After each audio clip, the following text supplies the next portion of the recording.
to 2 minutes or 5 minutes. I want you to provide the public information. The main reason I call this roundtable is just to put things in perspective. The federal government plays a role here. We don't want the federal government to underreact, but we also don't want the federal government to overreact. I think that the probability that they're going to get it just right is zero.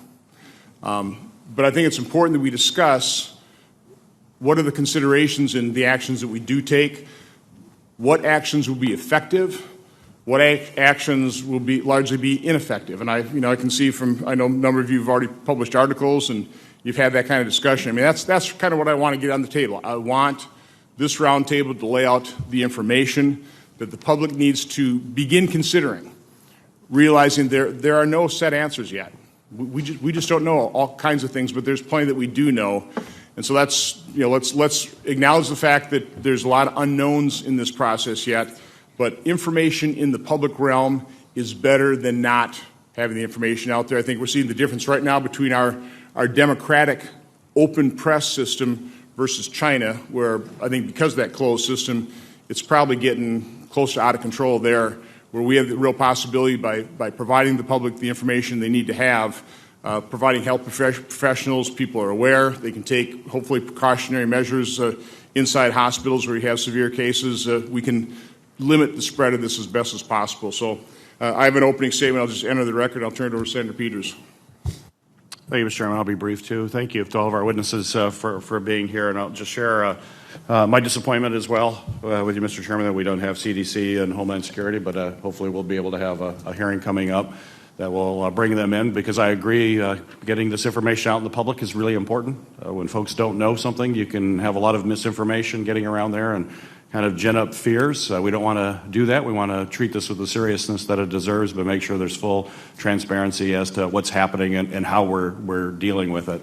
I think this is an important issue for us to address, because this is not going to be the last time where you have a disease spreading fairly quickly. Pandemics are part of human history. They've been throughout human history. They're going to continue.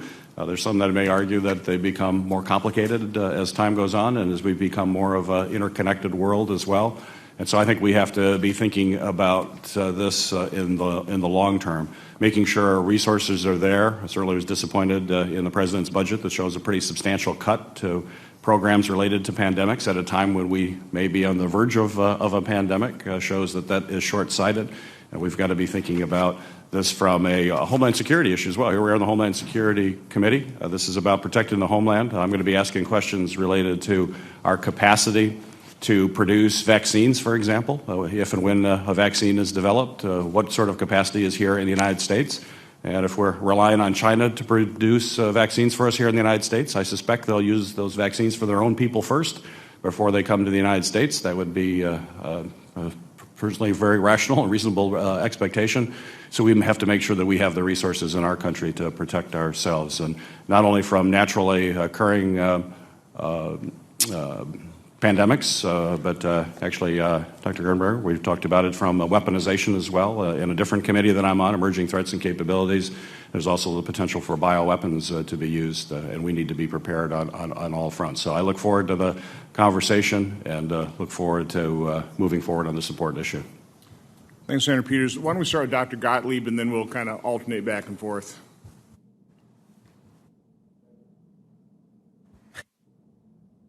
I don't think any of them are working.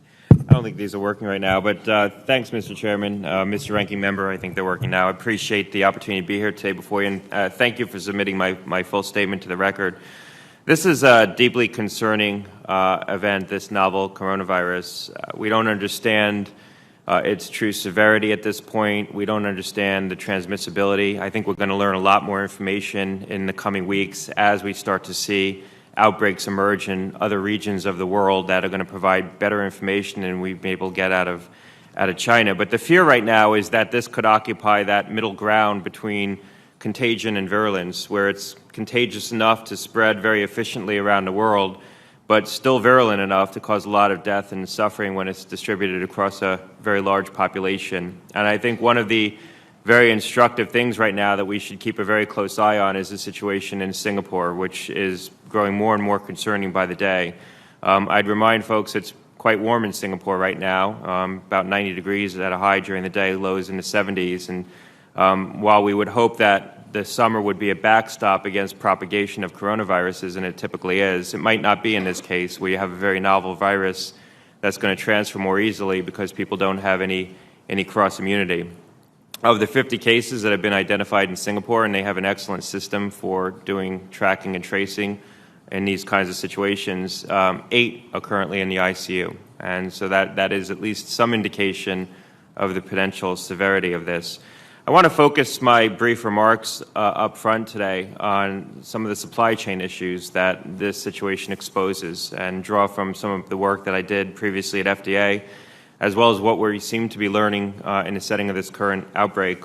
Wuhan, in particular, in the Hubei province, was a center for production of pharmaceutical ingredients, but not pharmaceutical ingredients that we typically think of when we think of the active pharmaceutical ingredients that go into manufacturing drugs and into what we call the fill-finishing process, actually taking the raw ingredient of the drug product itself and putting it in a tablet or a capsule.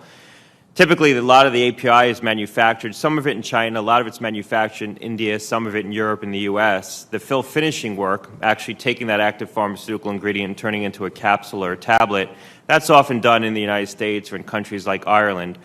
What goes on in China, the kind of production that they have, is actually making the starting materials for the active pharmaceutical ingredient. So the first chemicals that go into the API is oftentimes what's made in China. And in many cases, China is the sole source for that material. A lot of the materials that were manufactured in Wuhan actually got shipped to India, where the Indian generic companies did the manufacturing of the active pharmaceutical ingredient.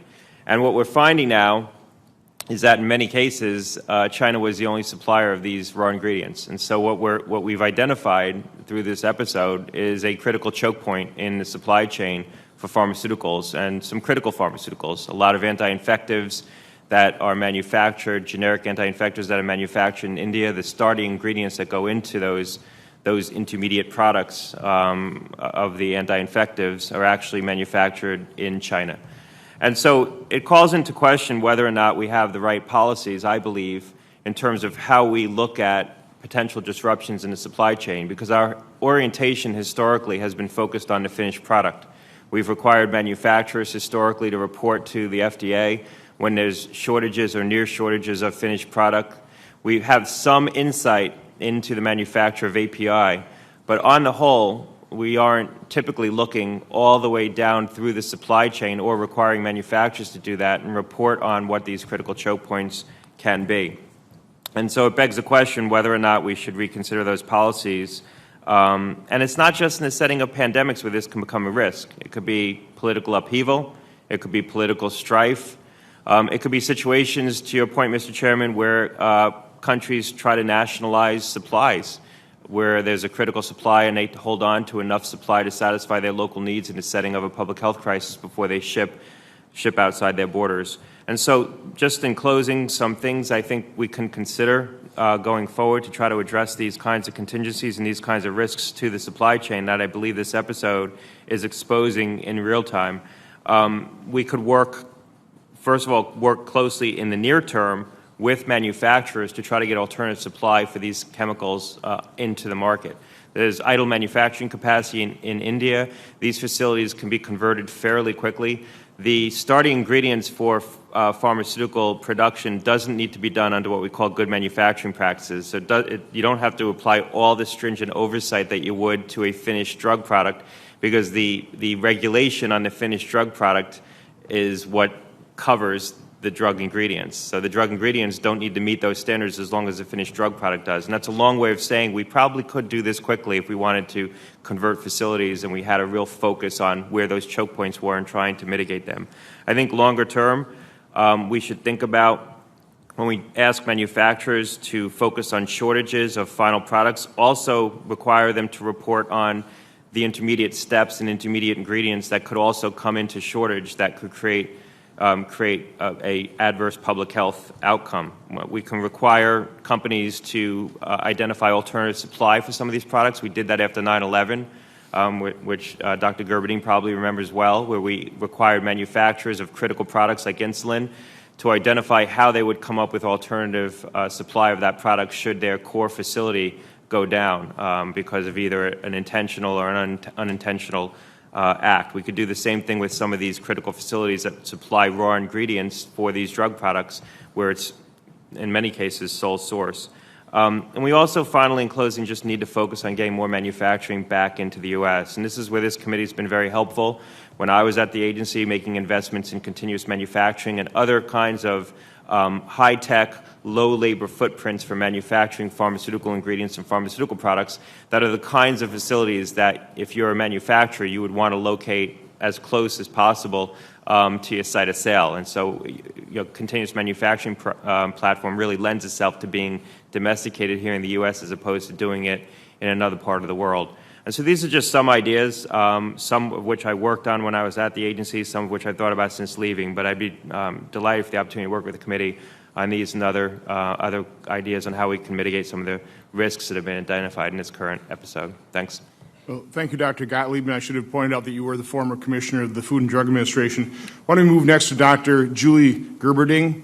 Dr. Gerberding was former director of the Center for Disease Control during the Bush administration from 2002 to 2009.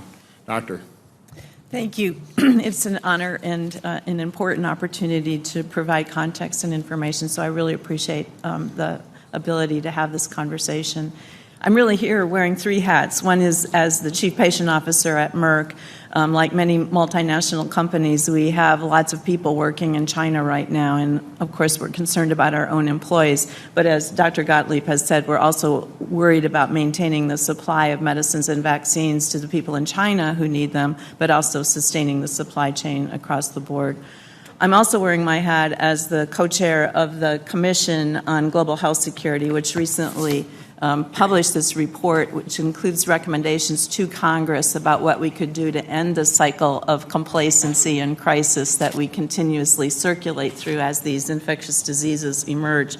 This is a commission that includes bipartisan members of both houses, so we have a very involved Congress in this issue.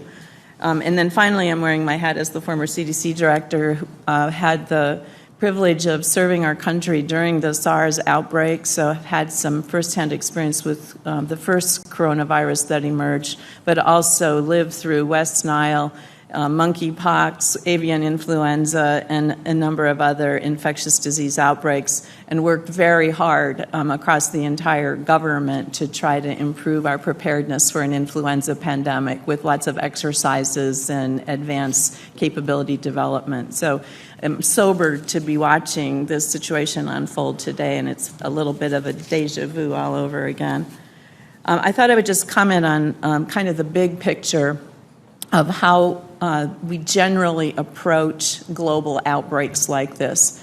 The first step is the detection, and in this case, I think we're fortunate that the outbreak was observed and reported, and information was shared very early in the process compared to the situation with SARS, where several months went before we were aware of what was going on. So that's a positive improvement.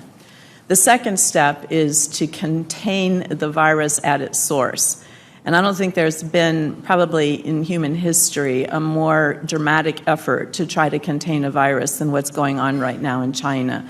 The number of people who are on lockdown, the scope and magnitude of the population involvement in the quarantine and social distancing procedures is, in my view, completely unprecedented.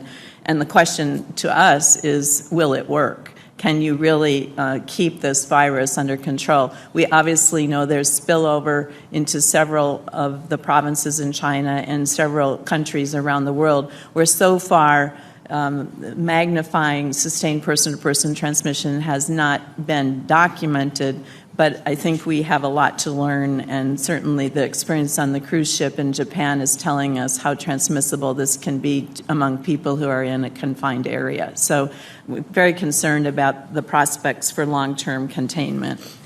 If we can't contain it, I think we need to be prepared for what are we going to do to try to slow down the spread. Slowing down spread is important because if we have a lot of cases all at once, we simply don't have the surge capacity to manage that in our healthcare environment or in any of the related services that would be necessary. So slowing down means working hard to identify the people who are infected and isolating them in a place where they can't infect other people, and having available gloves and masks and the isolation materials, which is also part of the supply chain that we have some significant vulnerabilities in. But slowing down also can involve social distancing, and by that I mean instructing people to avoid large crowds, early school closures so that children are not transmitting in the opportunities of person-to-person and droplet transmission that occur among young kids in school, and a variety of other measures that were employed in the 1918 pandemic, for example. These measures alone are not likely to prevent community spread, but when taken as a cluster of interventions, we like to use the Swiss cheese analogy. If you hold up a piece of Swiss cheese, there are a lot of holes in it, but if you stack them on top of one another, you can end up with a pretty effective barrier. And I think that's the process of slowing down, until such time as we have a vaccine or countermeasures that can be helpful in that. So I think where we are in the United States today is we're observing a clustered outbreak of a significant scale in Asia. We do not have that situation in the United States today, so we're very alert. I don't think we're alarmed at this point, but we need to be leaning into what will the next step be if we can't contain it. And I think that's why this conversation that we're having today is so prescient, because we will need congressional support and investment to make that a feasible opportunity. So I think I'll just stop there, and we can come back to some specifics about transmission, which we've provided to you in kind of this summary comparison of various viruses. Well, thank you, Doctor. I think we'll go next to Dr. Luciana Borio. Dr. Borio is former National Security Council Director for Medical and Biodefense Preparedness and Acting Chief Scientist for the U.S. Food and Drug Administration. Dr. Borio. Good morning. Good morning, Chairman Johnson and Ranking Member Peters and members of the committee. Okay. Is this better? Okay. This one is working better. Thank you. I'm Dr. Borio, as you mentioned. I work for InQtel, which is a non-for-profit strategic investment firm that tailors innovative technology solutions to support the mission of the U.S. national security community. But previously, I served in U.S. government positions and have been involved in response to many public health emergencies. So thank you for the opportunity to be here with you today.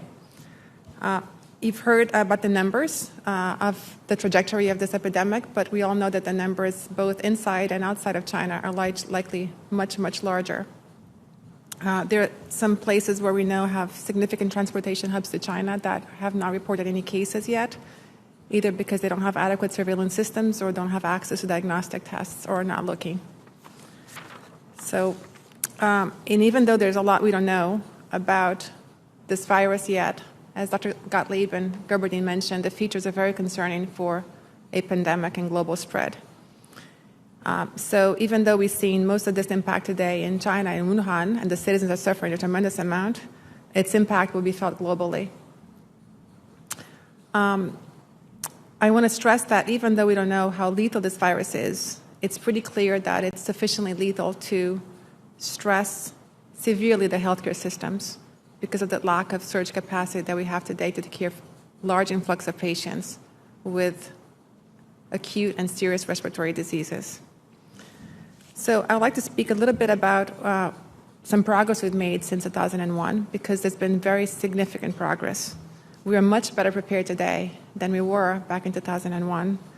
And I want to acknowledge the work of Congress to help us prepare, because a lot of the progress would not have been possible without the laws that were passed over the years to provide the executive branch with very many vital authorities to perform its duties, whether it's been establishment of the BioShield Fund or the establishment of BARDA, which supports the private sector in developing countermeasures, emergency authorizations authorities for the FDA.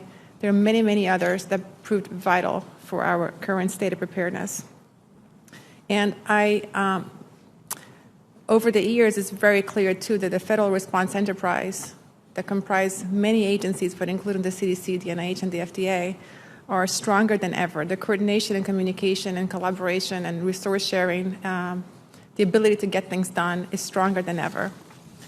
And in an optimistic note, I think it's fair to say that the science has advanced to a point where we now can actually aim for development, evaluation, and the deployment of countermeasures in time to maybe impact the course trajectory of a novel outbreak. In the past, the efforts were designed to protect from subsequent outbreaks, but now the goal really is to impact the current one. And you've heard how the NIH is moving very quickly to develop a vaccine. The CDC moved very quickly to develop diagnostic tests. So there's been progress. Now, I would like to say that we have fallen short in some very key areas, and they can't be overlooked going forward.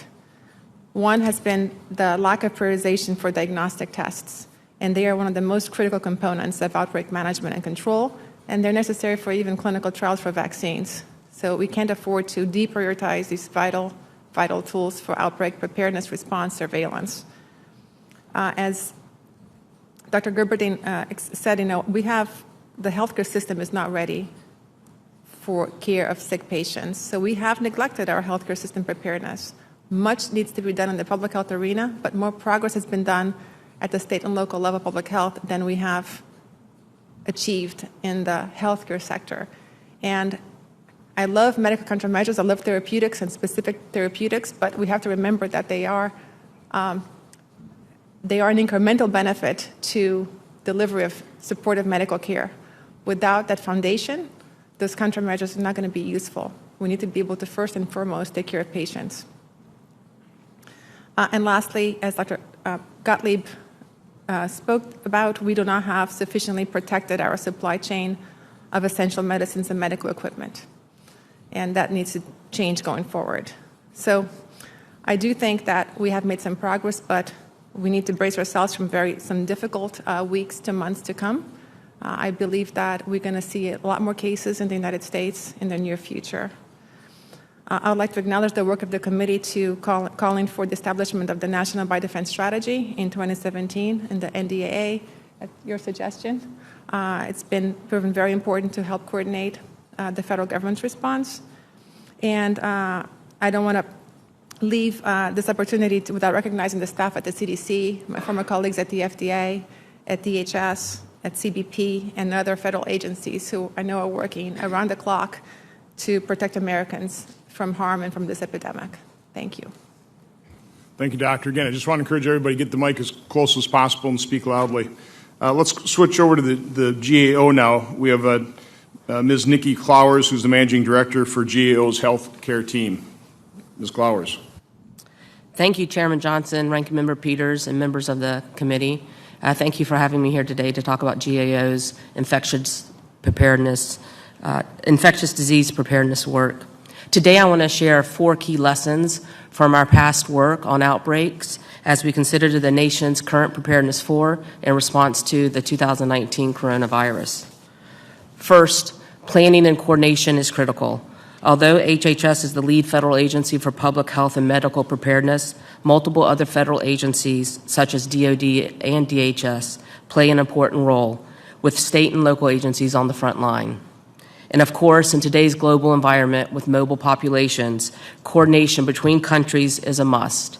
Effective preparedness and response requires advanced planning, such as joint exercises among these entities. Second, and related to planning and coordination, entities must understand theirs and others' roles and responsibilities.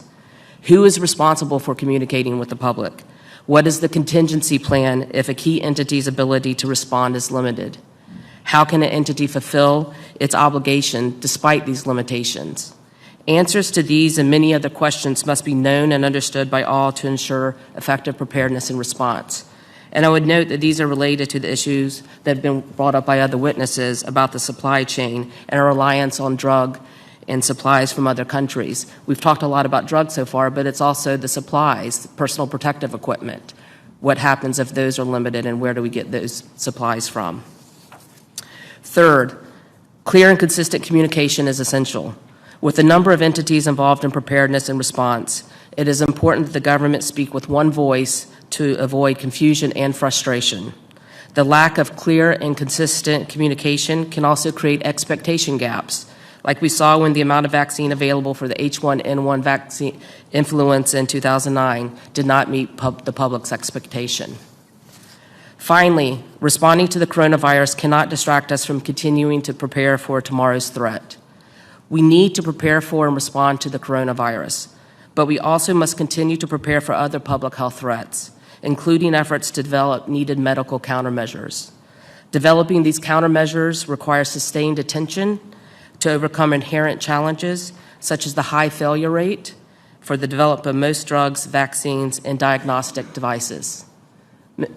Mr. Chairman and Ranking Member, this concludes my prepared statement. I look forward to today's discussion.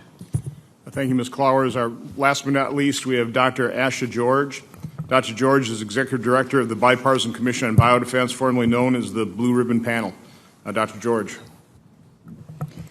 Sorry, Senator, I'm moving this closer.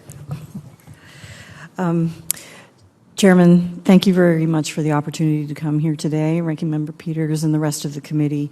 The Bipartisan Commission on Biodefense has appeared before this committee before, and I think it's an important point to make because it's obvious that biodefense is a homeland security issue.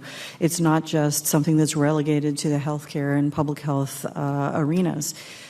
As we approach this novel coronavirus situation now, I think I'll leave the healthcare and medical commentary to my colleagues and just focus a little bit right now on what's happening with Homeland Security.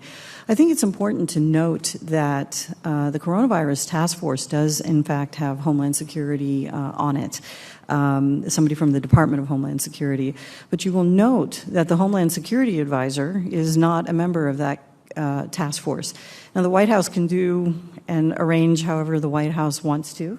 But what that means is that that person from the Department of Homeland Security is the representative for Homeland Security interests and needs to address that at a level that wouldn't be the same as what would happen if a Homeland Security Advisor was involved. Additionally, Homeland, as you've seen thus far, has had some important roles to play. CBP and TSA have been critical in working with CDC in terms of trying to screen people and shuttle airplanes in particular directions. But other parts of the department have been involved as well. U.S. Citizenship and Immigration Services, for example, has been very clear about the offices that they have in China and the need to close those down.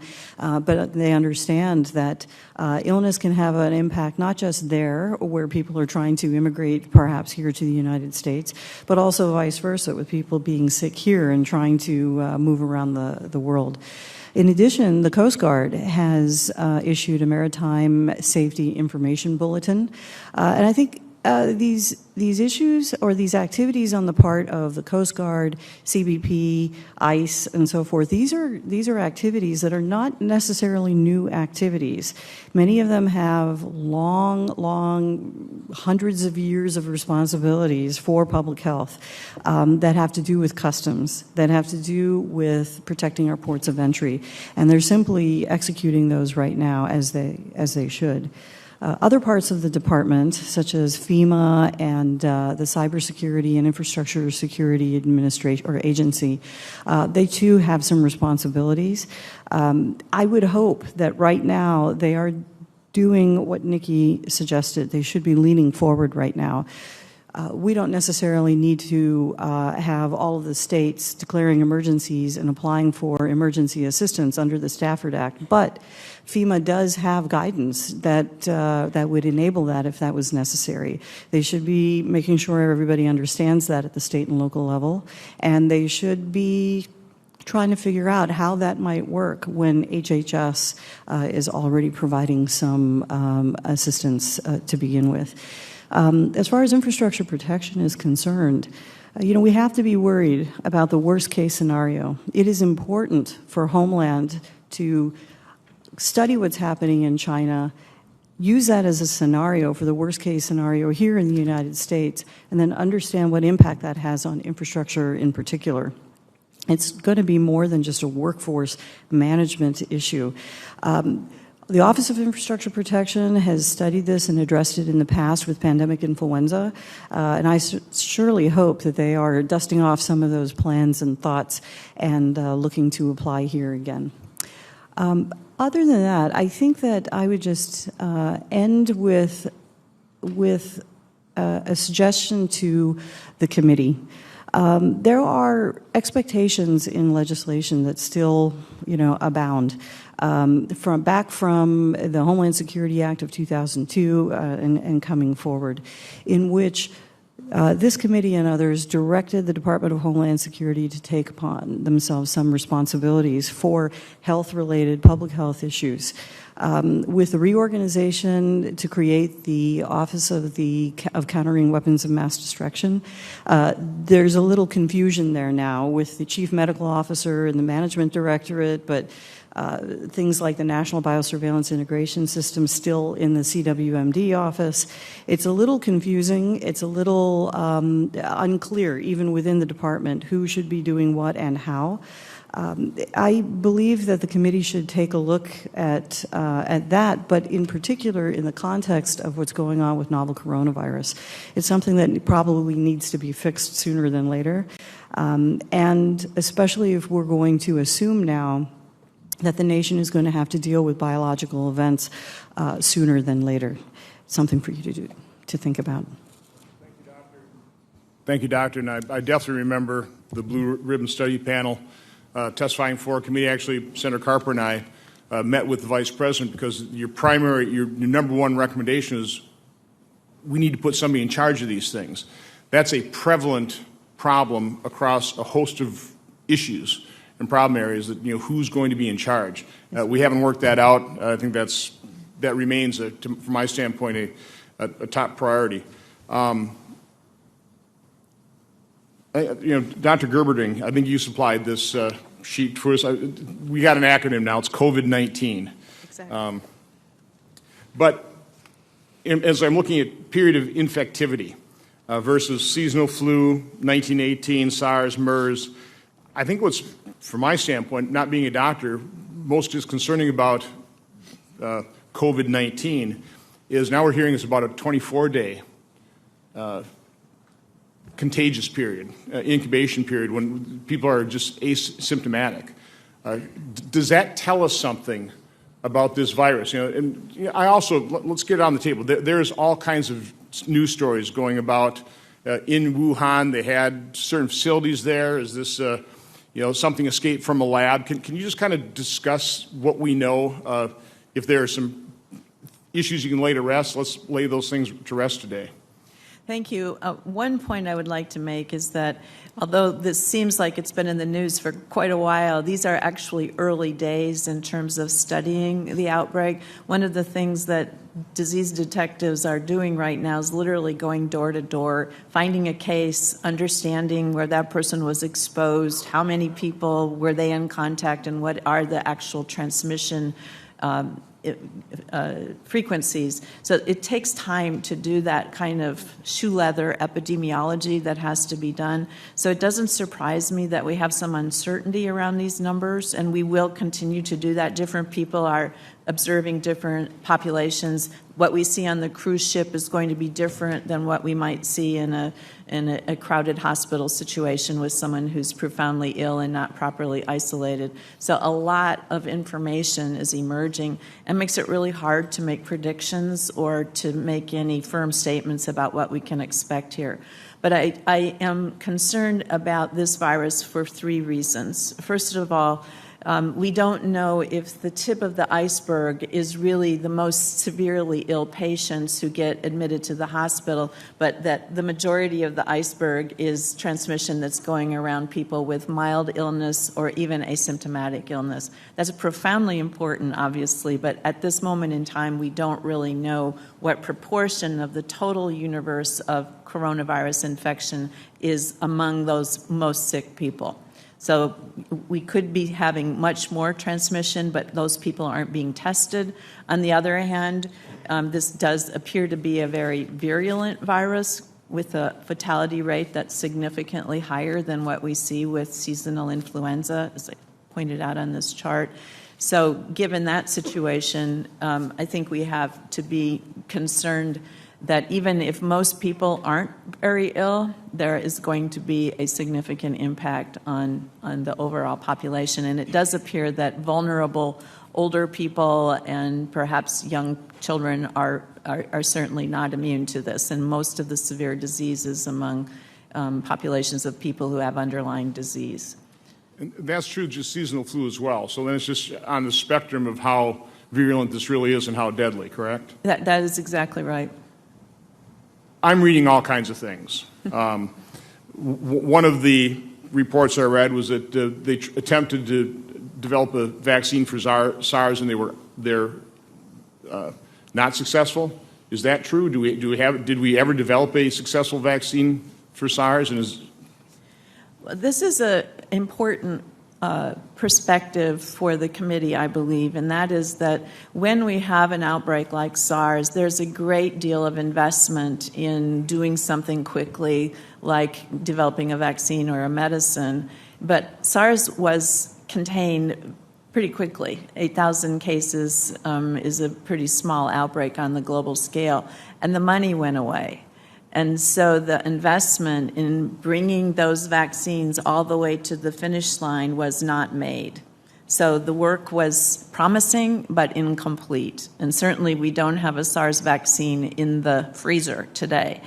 But I think we all recognize that. Is it because we stopped working on it, or is it because there's just something inherent in that virus that makes it very difficult to produce a vaccine? I think it's because the work was not completed. Okay. Well, good. That makes me feel better as opposed to something inherent. Dr. Gottlieb, do you have an explanation of why these precursors are only made in China? You know, from my standpoint, again, former manufacturer, where there's a very labor-intensive product, I can understand that. I wouldn't think producing precursors for drugs would be a very labor-intensive, as a result of, a fit for a low-cost labor country like China. Why don't we maintain that here?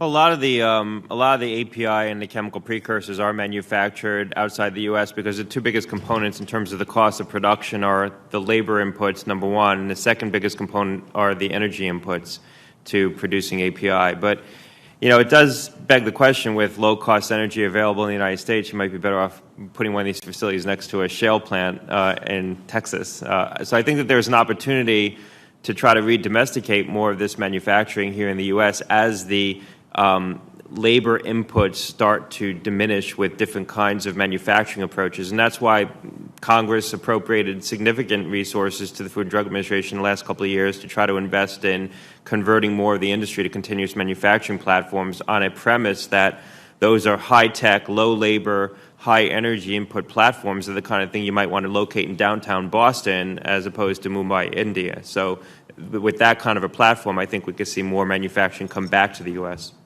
Well, as a manufacturer myself, supplying to the medical field, I know our ISO certification is always, what's your backup? What happens if something happens at your plant? Where can we get the supplies? It is actually quite shocking to me that we have allowed this to occur just within our manufacturing base and ISO certification, much less would a potential solution to this be with the FDA approval on a drug is so that people prove that there are multiple suppliers for the precursors?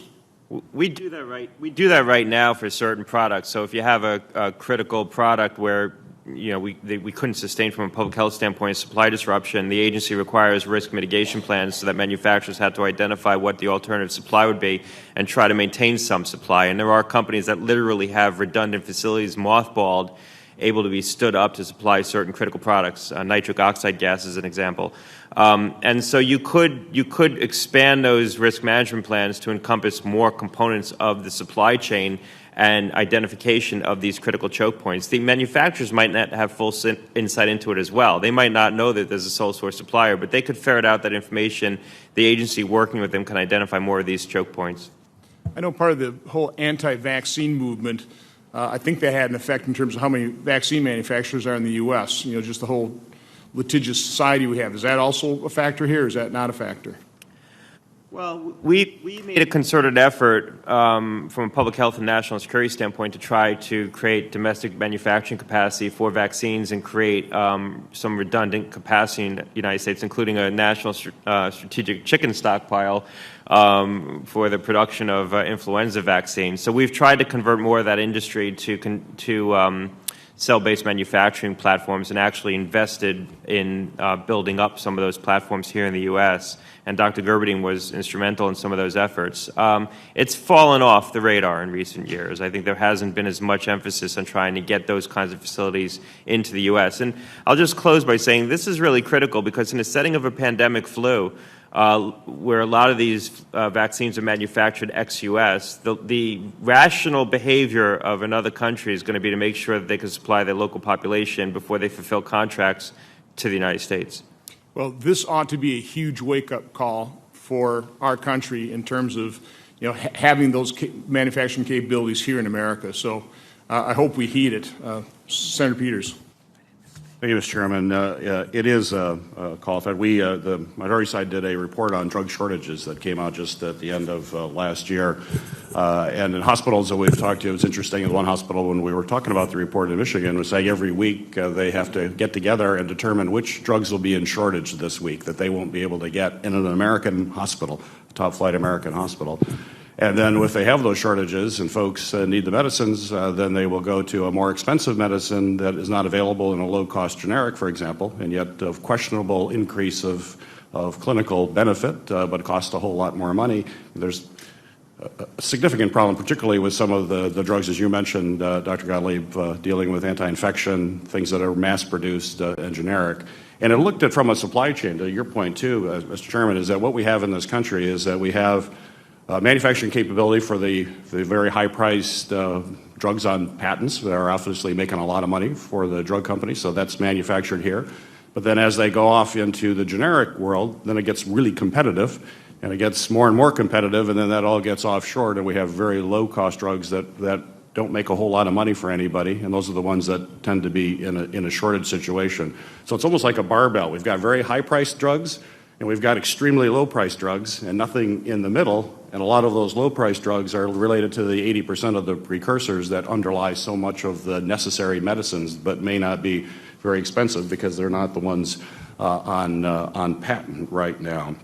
And so how do we deal with that? Part of it is some of these, to Dr. Gottlieb, some of this deals with the government actually getting information. I think you mentioned this in your opening as to the supply of these drugs, the sources. We just don't have a good handle on that. I think there's a dearth of information that we're getting as to where these shortages could occur and where those choke points are. Is that accurate, and do you have some ideas of how we could fix that?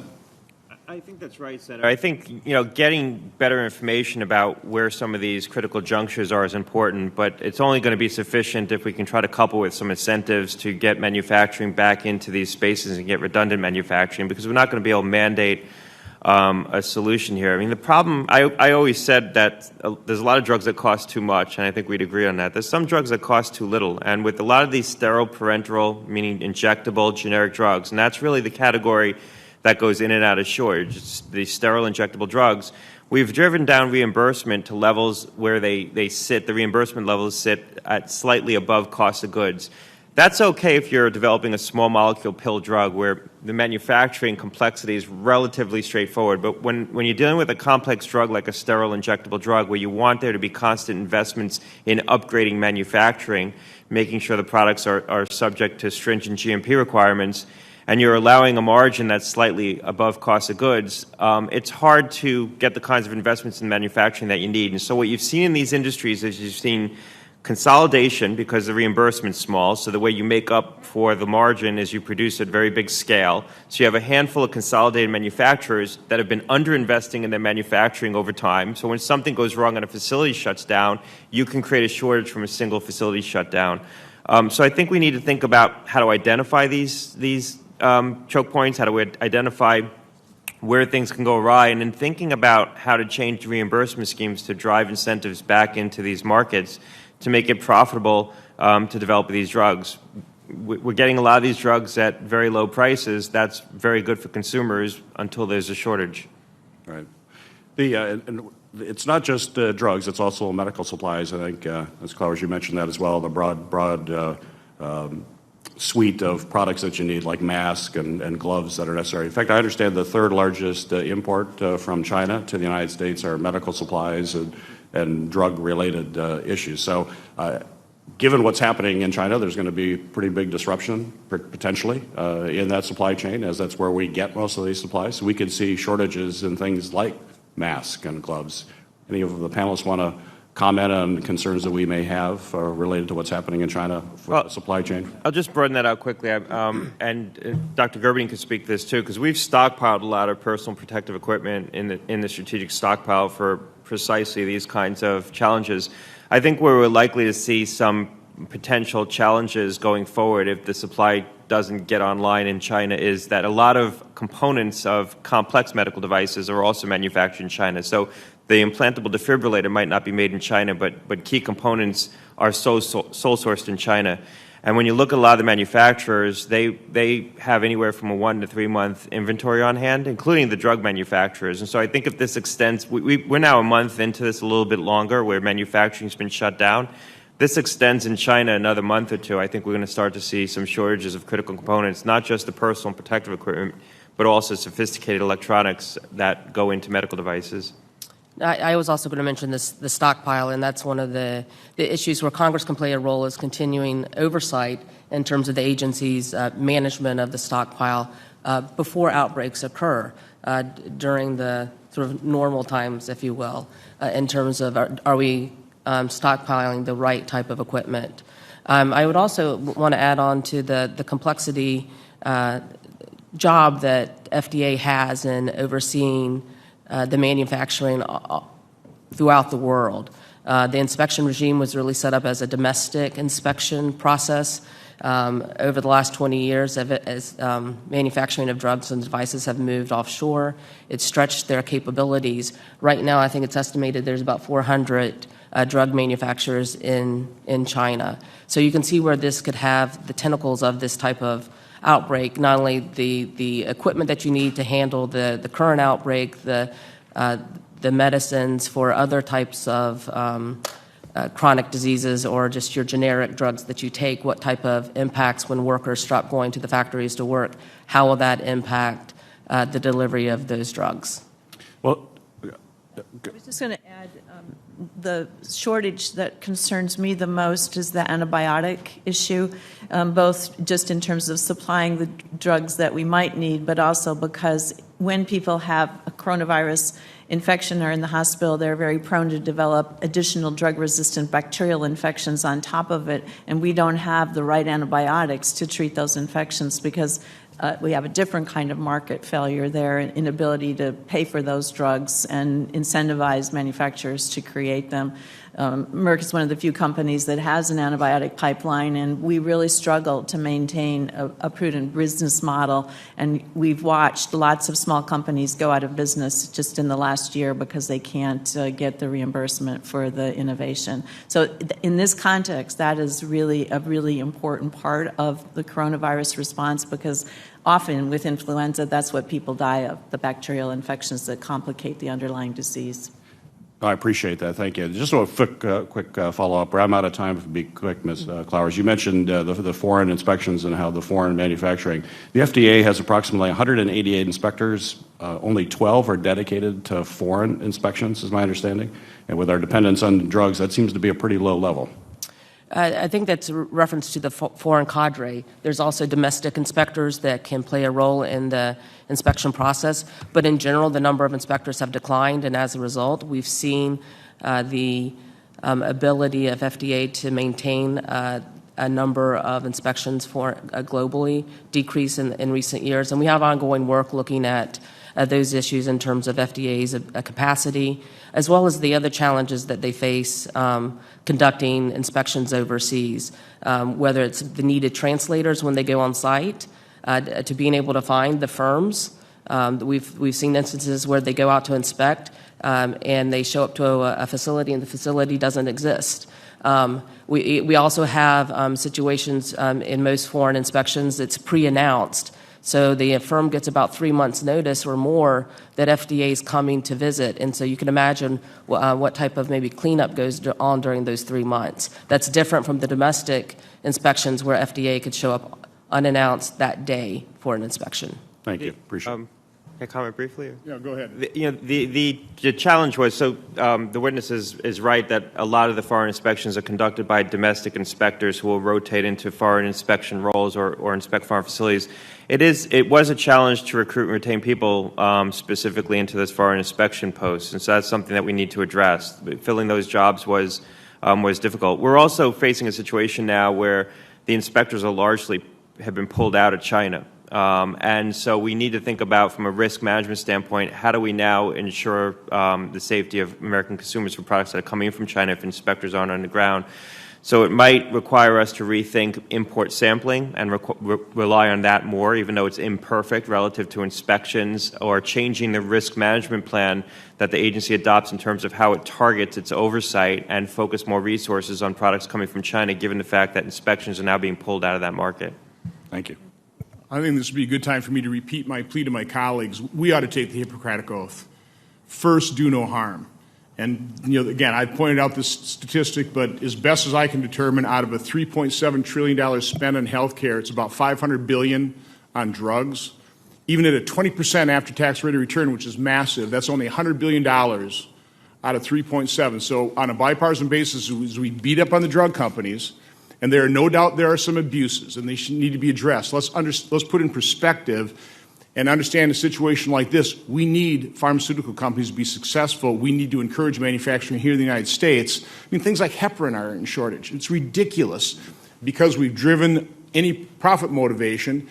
We've made it very risky to manufacture because the risks are high of litigation. So we need to really recognize the root cause of this. But I'll get off my soapbox and go to Senator Hassan. She can get on hers. I'm trying to think of which soapbox to get on. But thank you, Mr. Chair and Ranking Member, for convening us all. And thank you to all the witnesses for sharing your expertise and your time with us today. Dr. Gerberding, I wanted to start with a question to you. And first of all, just thank you for many years of service to our country. Reflecting on your experience leading a number of public health agencies, I'd like to hear how you think we are doing this time with respect to the coronavirus. Do you believe that the Centers for Disease Control and Prevention have sufficient staff and adequate flexible staffing policies to manage a public health emergency of this scale or larger? Well, thank you for that question. I'm watching, from afar, so I'm not in the CDC Operations Center, and I don't have insight into what's going on a day-to-day basis. But I have to say, it makes me really proud of the CDC to see what they have been able to do so far. I think their communication is regularized. They're getting information out. They're working very closely with the state and local health departments, building out that whole front line. So in terms of performance in this context, I think they have a lot to be proud of. In the broader view, I do feel like the CDC has suffered from what I refer to as the herky-jerky funding. A problem occurs, a budget emerges on an emergency supplemental basis. When that emergency is gone, then that money is repurposed. That is not the way to maintain a continuous process of improvement in our overall preparedness. And it's not just about the CDC. That spills over into every state and city. So I urge a very close examination of the sustainability of the effort, moving away from reactionary funding to something that creates a more solid and allows this kind of preparedness to continuously evolve over time. Yeah, it's a good reminder that you need to invest in the things that you hope you never need. Exactly. But you need to be ready for them, and that's something that I think we struggle with. I wanted to follow up on that. As I understand it, the United States was somewhat slow to confirm potential cases of the coronavirus, largely due to logistical challenges dealing with sample testing. What we were told in a couple of briefings we've had now is specifically the delay results from hospitals and doctors' offices having to ship, and state health departments having to ship patient samples to the CDC to be tested instead of being able to send them to local public health labs.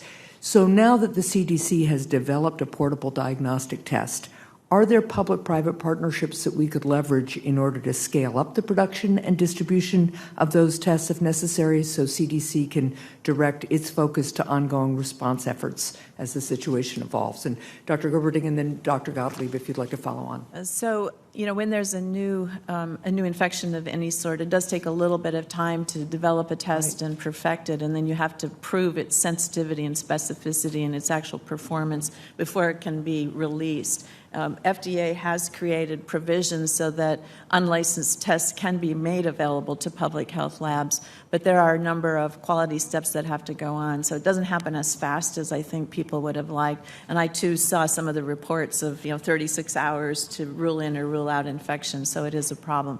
I think the private-public partnerships ultimately do occur. That's the natural history of how these tests evolve. But in the early days, I think the most important thing is to just get the reagents made and get them out to the public health lab network, where people are familiar with using the PCR tests, et cetera, and just deal with the crisis and then move into a more stable manufacturing platform. Okay, Dr. Gottlieb. So CDC made in very efficient time, and it's a real testament to the efforts of the CDC and FDA, 200 test kits available to the laboratory response network. Each test kit can test for between 700 and 800 samples. If you assume that on a typical patient you're going to be sending off multiple samples, you can still test for upwards of maybe 50,000 patients with the tests that are made available. Those are just now being put in place. There was a press release yesterday from the Public Health Department in Illinois that they just stood up that test. And so we're just beginning to get testing capacity in place. I think two things need to happen. Number one, we need to broaden the criteria of who gets tested. Right now, the criteria requires that you are either a recent traveler from China or have been in touch with someone who's traveled to China or been in touch with someone who's been diagnosed with the disease. We really should be trying to test anyone who presents with an atypical severe pneumonia that's tests negative for the flu, negative for the multiplex test that currently tests for different viral forms of pneumonia. We should be looking for coronavirus. We should be trying to find it in the community. That's how we're going to spot small outbreaks and prevent them from becoming large outbreaks. The other thing that we need to try to develop in efficient fashion is a point-of-care diagnostic like we have for the flu. Something that doesn't require a reference lab, but can either be done in a Quest lab or some other kind of reference lab, or perhaps can be done as a screening tool more at the point of care. So you think of a company called Cepheid. It has a platform called Gene Expert that they use to test for all kinds of things, including it was, I think, adapted for Ebola as well. One of these sort of point-of-care platforms to get these tests into the hands of physicians to broaden screening. That's how we're going to identify an outbreak in this country quickly. Okay. Well, thank you. And Dr. Gottlieb, I wanted to follow up with you, too, on asking you to elaborate a bit on the role that the FDA plays during a public health emergency. Can you describe the FDA's process for allowing the use of unapproved medical devices and treatments during emergencies, known as the emergency use authorization, and why is it important in a public health emergency? I'm going to ask my former FDA colleague, Dr. Borio, to comment on this as well. Sure. She headed up this program at FDA for the agency, but the agency has now issued an EUA, an emergency use authorization for the diagnostic test. That's how they were able to get it out. So it allows the agency to bypass some of the traditional steps that would have to be done that would extend the development timeline. The flip side of that, though, is that, at least with the diagnostics, there might have been companies capable of promulgating these tests as laboratory-developed tests inside their own high reference, their own reference laboratories, because the technology for doing this isn't that complex. But now that the EUA has been issued, companies are unable to promulgate laboratory-developed tests. Now they affirmatively need to come into the agency to ask for permission to put those tests into the market. Okay. Yeah. So thank you, Dr. Gottlieb. And I'll say that the agencies, when I was there, and my understanding is still the case, they're very proactive in a public health emergency with reviewing things in real time as data are received, and they're very proactive in communicating to developers what is it that is expected. Yeah. And it really is a very streamlined validation process because there is an urgency of getting tests out there.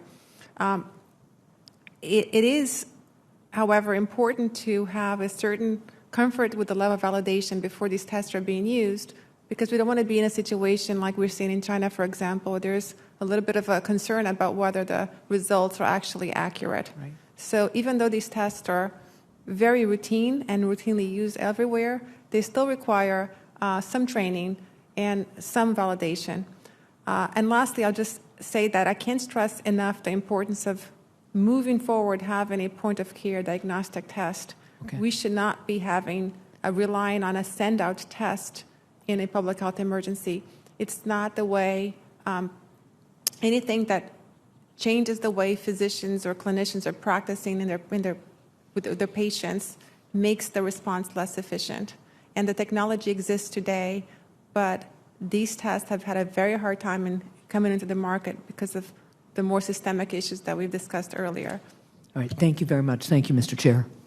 So just for my colleagues here, there will be some votes being called. They're stacked. By the way, we're under discussion about sitting at our desks on these stacked votes to make it more efficient. Well, hopefully we can get that accomplished. I'm going to stay here. Apparently my vote's not going to be necessary, so I'm going to keep the hearing going. All I'm going to ask of my colleagues, if you're going to go, and if you're going to come back, let me know, and we'll try and keep it going for you. But if you're going to leave for good, let us know that as well. Senator Carper. Thanks, Mr. I want to thank all of you, not just for coming here, not just for your testimony, not just for responding to us, but some of you we know pretty well, and it's good to see you. And for those that are here for the first time, welcome. And thank you for what you do with your lives. And thank you for what you're doing to try to preserve life here in this country and maybe around the world. My colleagues have heard me tell this story before, but when I was brand new governor-elect, I remember meeting with a bunch of people who were giving me advice before I raised my right hand and took that oath of office. A very wise old Methodist minister from southern Delaware once said to me these words. He said, Tom, just remember, the main thing is to keep the main thing the main thing. I said, would you say that again? He said, the main thing is to keep the main thing the main thing. We're covering a lot here. We're an oversight committee. We have oversight of the whole federal government. There's a lot in our bailiwick.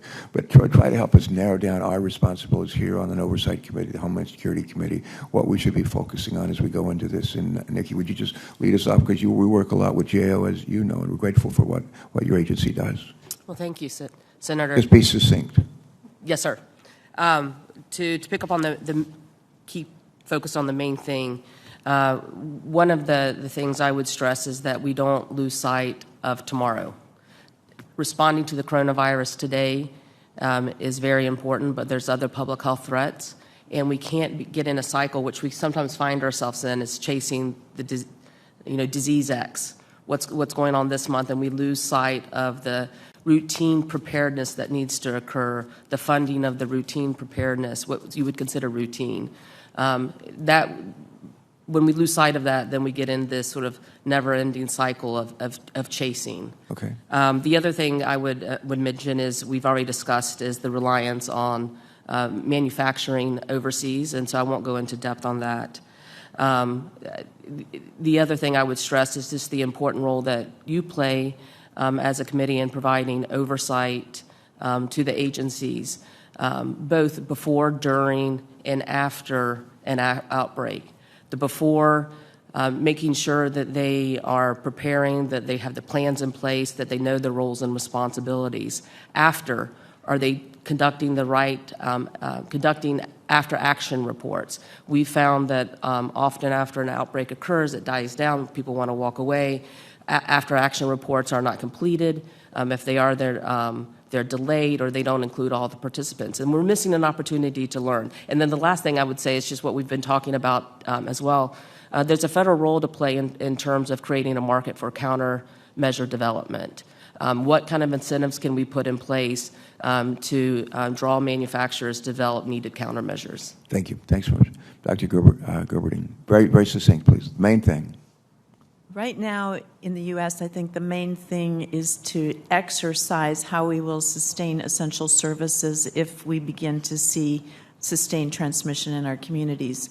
Essential services meaning health care, of course, but also all of the other Homeland Security services necessary to keep our society operational, our supply chains running, and civility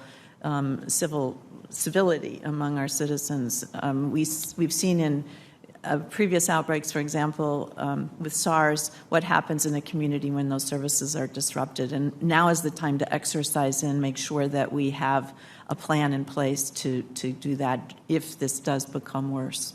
Thank you. Dr. Kyle, good to see you. Thank you. The main thing, please, just succinctly. Modeling has shown that the time from first introduction in China, which was probably in November, to epidemic spread was about 10 weeks. If you think that cases were introduced into the U.S. undetected late December, early January, which is probably the case, statistically it's quite probable, we're going to start to see those outbreaks emerge sometime in the next 2 to 4 weeks. I think that we should be leaning in very aggressively to try to broaden diagnostic screening right now, particularly in communities where there was a lot of immigration, where these outbreaks could emerge, to identify them early enough that they'll be small enough that we can intervene to prevent more epidemic spread in this country. Thanks so much. Dr. Arroyo, same question. What is the main thing? Yeah, so I think we need to assume that Just press your mic. this one. I left it on. Oh, we have to assume that we're going to see a lot more cases here, and I really worry about the healthcare system preparedness and ability to take care of patients. And I think we cannot afford to lose a minute in getting this healthcare system as ready as we can before the influx of patients arrive. All right, thanks. Dr. George. Senator? Yep. I think that the committee should be looking at what all of the departments are doing right now to address coronavirus, not just for employee safety, but in terms of all of their responsibilities. All of the cabinet departments and many independent agencies have responsibilities for biodefense, and those should carry forward now. We shouldn't be waiting around. They shouldn't be waiting around until things get much worse to lean forward, dust off their plans, and do what they need to, even if it means that they have to stand back down because things didn't get as bad as they could. Okay, thanks. Who was the lead agency responsible for coordinating the development of a vaccine in a pandemic? I don't care who takes that one, but who was the lead agency responsible for coordinating the development of a vaccine in a pandemic? Who would like to take that? Just very briefly. NIH.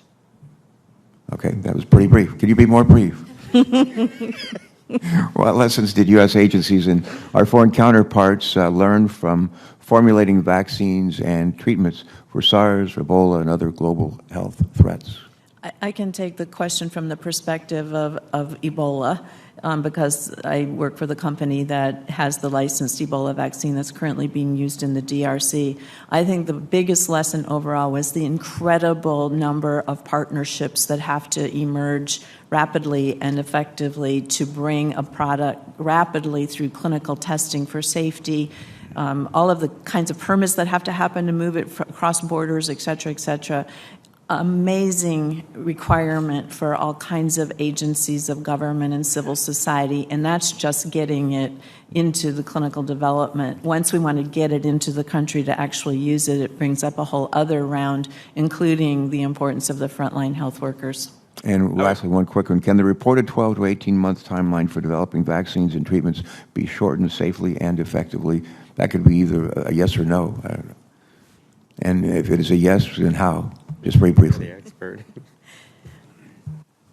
I think the Ebola virus vaccine development proved that work that started in Canada right after the turn of the century, 13 years before the Ebola emerged, really was required to get us to the point where, from that point forward, we could sprint.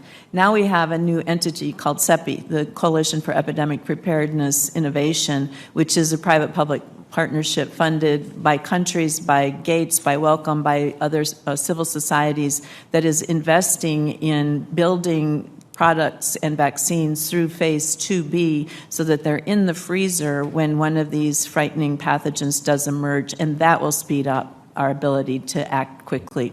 I'll just add briefly, doing a doing clinical development and clinical trial in the setting of an outbreak of a deadly pathogen is exceedingly difficult. And that's something that we could be planning for right now. How are we going to construct clinical trials of products that we want to test? They're standing up a randomized trial of an antiviral drug in China right now that was stood up very quickly. The question is, are we going to be able to gather information from that could inform a regulatory decision here in the U.S. if we ultimately want to license that product for this disease? So thinking through how to stand up that infrastructure and get that in place in a setting of a public health crisis can greatly hasten the development timeline. That's what we were able to do with the Ebola vaccine, where we were able to stand up a randomized trial in Western Africa to turn over the data card on that product very quickly. Our thanks to all of you. Thank you so much. Senator Scott.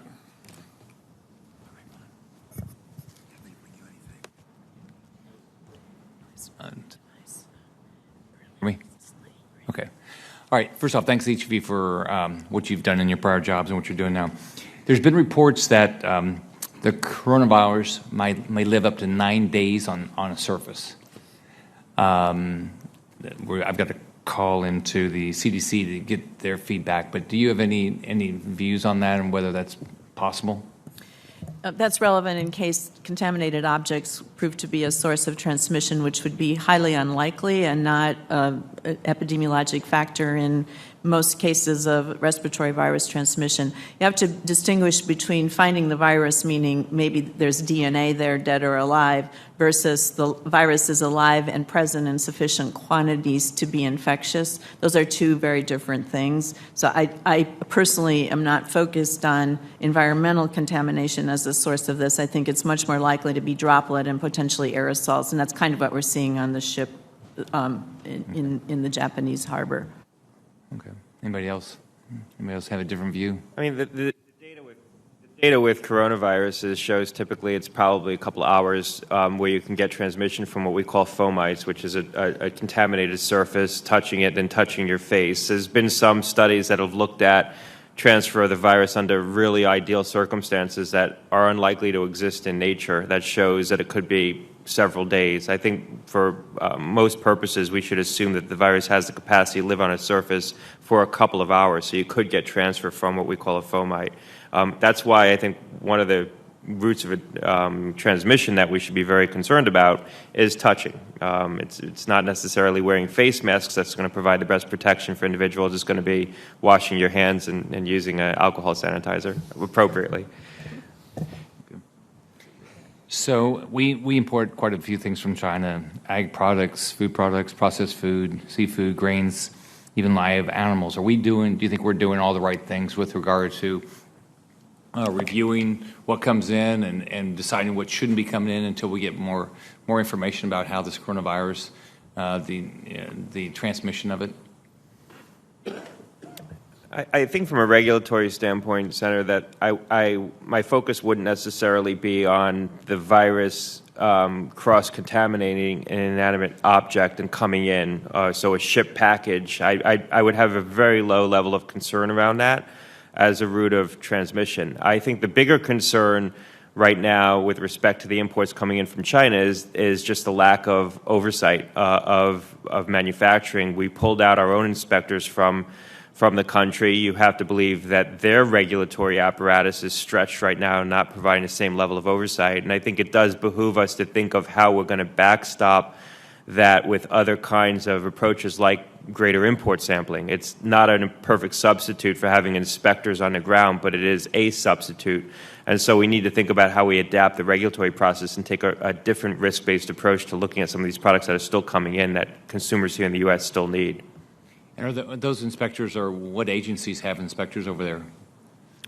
Well, I know FDA does. I mean, I'm sure other agencies as well have inspectors in China, but not necessarily looking over FDA-regulated products. As best I know, based on the public reporting, the U.S. FDA inspectors were recalled from the country based on the new travel guides from the State Department, and so we don't have them on the ground. Okay. The Taiwan is not allowed, I guess, to be a member of the WHO. So what, by Communist China not allowing Taiwan to be a member, how has that impacted their ability to defend themselves against the coronavirus, which they're a lot closer to it than we are? Well, Taiwan hasn't been part of some of the working groups at the WHO. There's been a question for our ambassador, Andrew Bremberg, over there, but I think it's highly unfortunate that China has continued to try to assert their political prerogatives in the setting of this crisis in terms of how they treated Taiwan. So a lot of people have asked me, why don't we see reporting from Taiwan? It's because the Chinese are baking the Taiwanese numbers into their own estimates because they don't see it as an independent nation. So that's certainly been unfortunate. We can add to a long list of things I think the Chinese government has done here that's made our response more difficult. Probably the most significant of which was not admitting that there was human-to-human transmission until January 20th, when the same day that they disclosed they had 14 healthcare workers that were infected. How comfortable are you with the numbers that are coming out of China? I mean, you read reports that they're significantly underreporting the number of cases, and there's a lot of anecdotes that the number of deaths are way, way, way higher. Do you have any feel for that? Well, I'll turn to Dr. Gerberding as well. I don't trust the reporting in China, and I also believe that the China numbers reflect the most severe cases. So we're getting a skewed view of the case fatality rate and how severe this is. I suspect that if you were able to bake in all the mild and moderate cases or asymptomatic cases, the case fatality rate would go down. It could still be quite high. I mean, even a case fatality rate of 0.2 or 0.5 could be catastrophic if this is highly contagious and spreads around the world. But I almost believe that the issues of the reporting from China aren't as relevant right now to how we perceive this epidemic and potential pandemic, because we now have experience in Singapore, Japan, Hong Kong, that's going to tell us a lot more about how this virus is going to spread around the world. We now know this is epidemic in China, and whether it continues to grow, it doesn't. That's not going to affect as much whether or not this becomes pandemic as what's happening in those other nations right now, where the cases have already been exported. I will say, though, if China does take the brakes off of some of the measures that they've taken, and they seem to be making some noises about that because they're worried about the economic impact, that could hasten the rate at which more cases get exported out of China. Thank you. Thank you, Mr. Chairman. I want to thank the panel for being here. Your experience in past public health emergencies and crises is exceptional, and I think important to understanding how we should respond to the coronavirus. However, the American people also, Mr. Chairman, need to hear from the officials who are currently responsible for addressing this. And we need a public hearing with current government officials as soon as possible. It is critical to my state of California. I have spoken with some of the current officials and asked them why they are not here today, and they did not have a good response for why they are not. In fact, they went on to say, well, we have to take time to prepare talking points. The American people deserve them to be here this morning. That being said, Dr. Gerberding, thank you for your service. The coronavirus outbreak demonstrates obviously how important it is that we respond and be prepared to respond to a public health threat. Yet just this week, President Trump released the fiscal year 2021 budget that cuts funding for the CDC and NIH, which you have mentioned would be the first responder or most responsible for dealing with a pandemic. And so these are obviously critical agencies that must respond and need to respond to the coronavirus.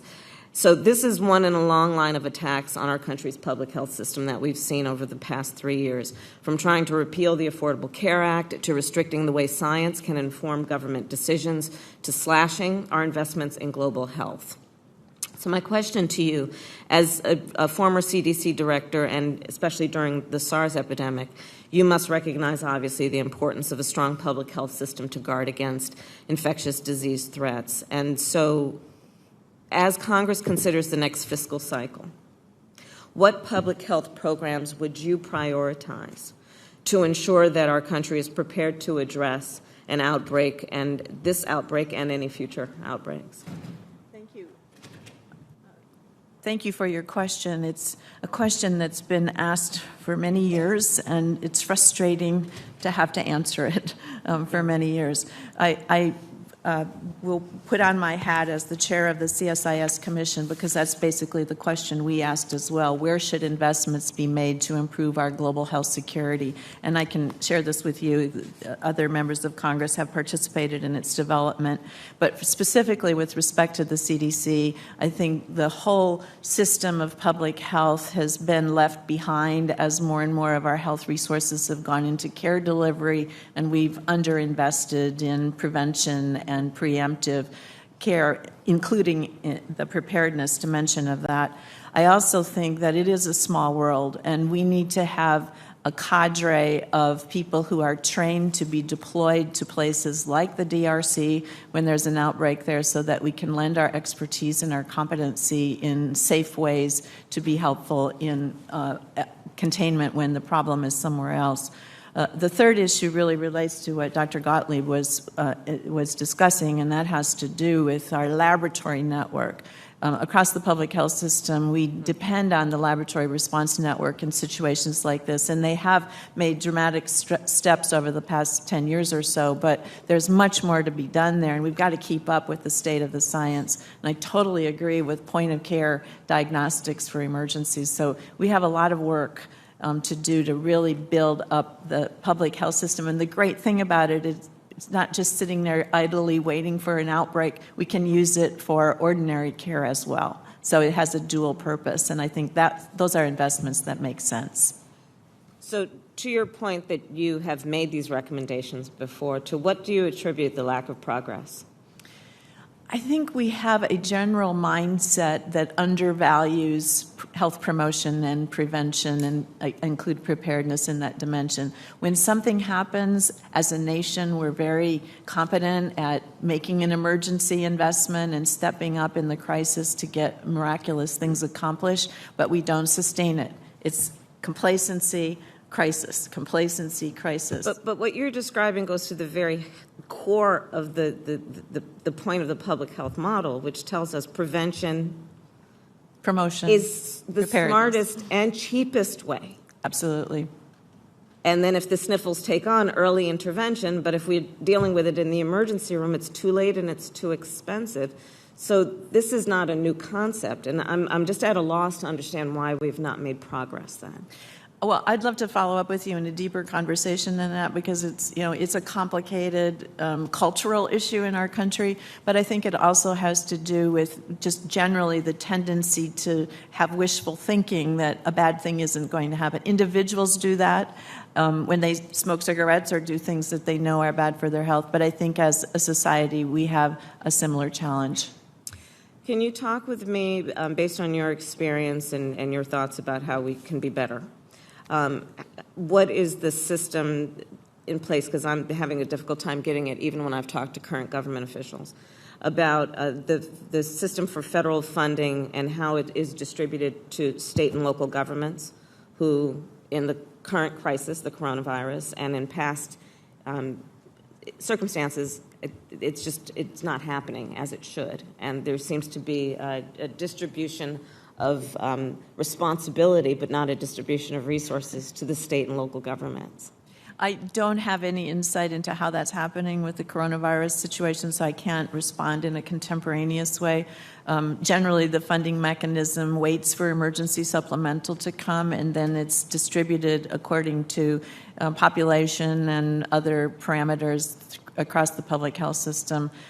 So it is not, I don't think that is the optimal solution. I think we need to have these systems and this support in place.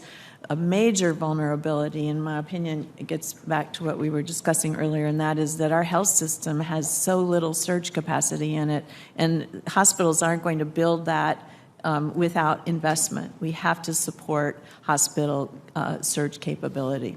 Because in my state, for example, there are large counties like Los Angeles and smaller counties like San Benito that just simply don't have the resources that are necessary to address the issue, and they're sitting there waiting for reimbursement with no clear indication of when they're going to get it and what will be reimbursed. And their work includes a number of things, but all of the work is being done by local officials, not federal officials. At the end of the day, it's the front line. I am a licensed physician in your state and work at San Francisco General Hospital, so I'm well aware of what you're talking about. Thank you for your work. Senator, may I add something about the funding? Please. There are three core programs that fund state and local activities, two of which are CDC, one is ASPR, and we've looked at the funding over time. So from about 2003 to 2017, each year those programs in total, starting in 2003, awarded about $1.4 billion. It's decreased to about $1 billion now. And so what we've heard from state and local officials, they really do then rely on the supplemental funding that's provided. And about that time frame, it's been $2.9 billion for Zika, Ebola, and other types of diseases. The concerns with the supplemental funding, while it does enable the surge capacity that's needed, often the timing is off, and so it's too late. The other mechanism that's been used is reprogramming, which we've heard the Secretary recently announce. Again, that gets the money out quick as needed. But again, what we've heard from state and local officials is that that's essentially robbing Peter to pay Paul. It takes money away from the routine preparedness, and then it delays and disrupts the preparations at that level. Thank you. Thank you.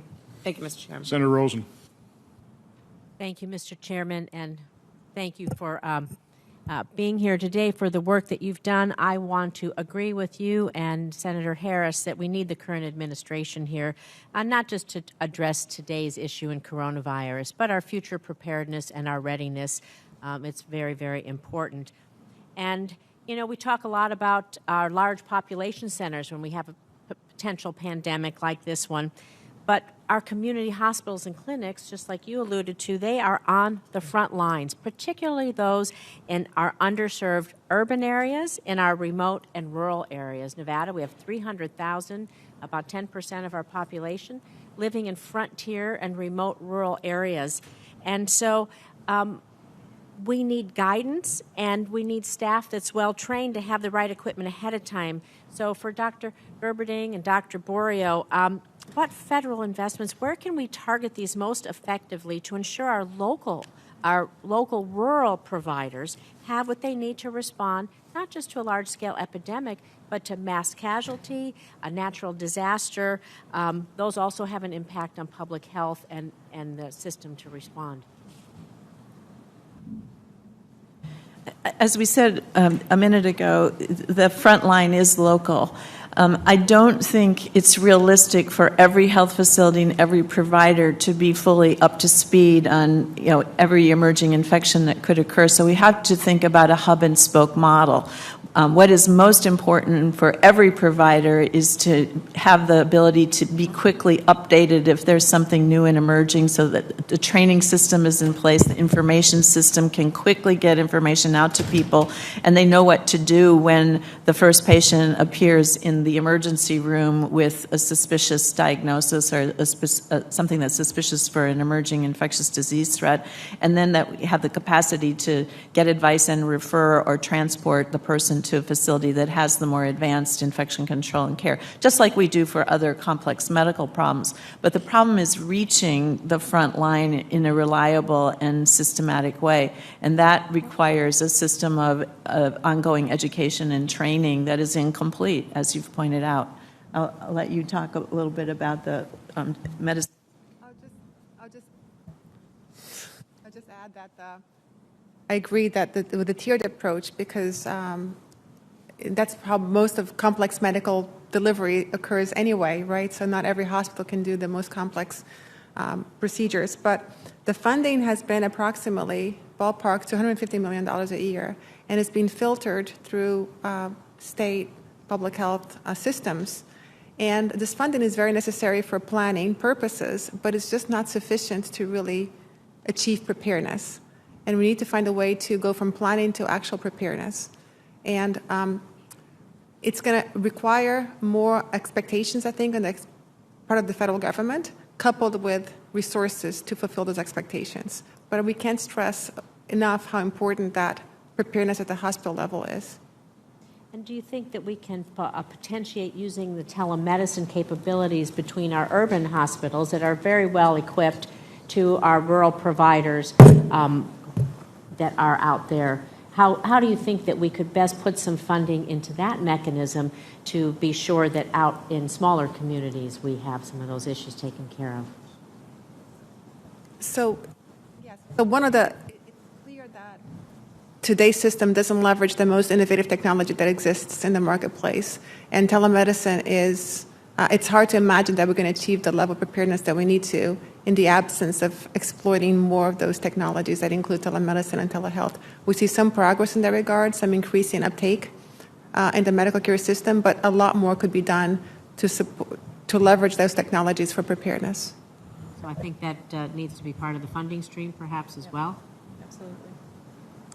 Thank you. I yield that. Could I just add one thing?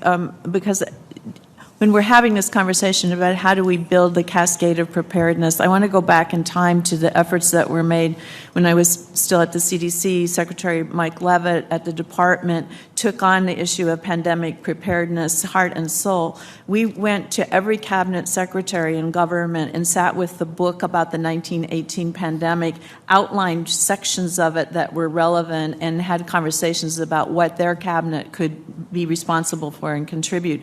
Secretary Leavitt also took those of us in the department who were involved to every state in the nation and met with the governor, the head of education, faith-based, you name it, the community of experts assembled in every state, and then had an exercise about what they would need to do in their state. And in many states, that exercise cascaded down into cities. So it brought attention to exactly what you're talking about. It's local. And if we don't build that preparedness into the system, we've kind of lost the game. We need to bring FEMA into some of these conversations too, as we talk about whether it's a mass casualty, a natural disaster, a hurricane, an earthquake, something else that can happen that could leave some of our communities unprepared in the same way as for this. So maybe FEMA needs to come into this conversation training as well. Absolutely. It will require all agencies at federal, state, and local, as well as the private sector. And that was one of the reasons why we called for a national biodefense strategy, which was issued in 2018, and for the first time does lay out a process for enterprise-wide strategy that looks at all the threats in an integrated way, because we can't have the fragmentation both of understanding, trying to collect information, and integrating information, prioritizing risks. That must be done in a strategic fashion. Thank you. Senator Hawley.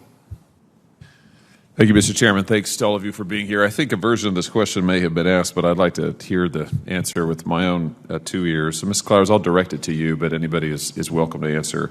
When it comes to the number of cases that China is reporting, what's our assessment of the accuracy of these reports, both in terms of infections and deaths, and how do we rate these statistics in terms of trustworthiness? I would agree with the other witnesses in terms of we should look at those numbers with some questions in terms of the reliability of both the number of deaths as well as the reproductive index. Does anybody go ahead? Yeah, go ahead, Dr. I would say one could worry about obfuscation of information, but I think more to the point, it's who's being tested. And if the asymptomatic or mildly ill people are not coming forward or not being tested, then we're obviously missing the rest of the iceberg. Mm-hmm. Yeah, I mean, I think that's a critical point that we're probably overestimating the case fatality rate right now because we're only testing more significant illness, and it's probably the case that a lot of people who have mild and moderate illness just aren't even presenting to the system anymore now that they've locked down the entire Hubei province. The issue right now, the questions that we need to grapple with right now are, it's clear this is epidemic throughout China. Is it becoming epidemic in other parts of China? So the reporting in the other provinces is important, what's happening in Beijing. But even more important than that, it's going to be what's happening in Singapore, Japan, Hong Kong. Why don't we have any cases in Malaysia? There's got to be imported cases into Malaysia. They're just not finding them. What's happening in Western Africa? There's got to be imported cases into Africa, given all the connections. And what's happening here? There's probably spread that we're just not detecting yet. And I think that the situation in China, we're going to quickly have learned as much as we're going to learn from China, and we're going to start to focus our attention on these other regions where it's becoming epidemic, or at least there is sustained community transmission, and where the reporting is a lot better, including Singapore, which has done exquisite reporting on their cases. What do we know about the rate of reported infections in terms of the curve, the derivative curve, if you like? I mean, is it still bending up at a pretty fast pace?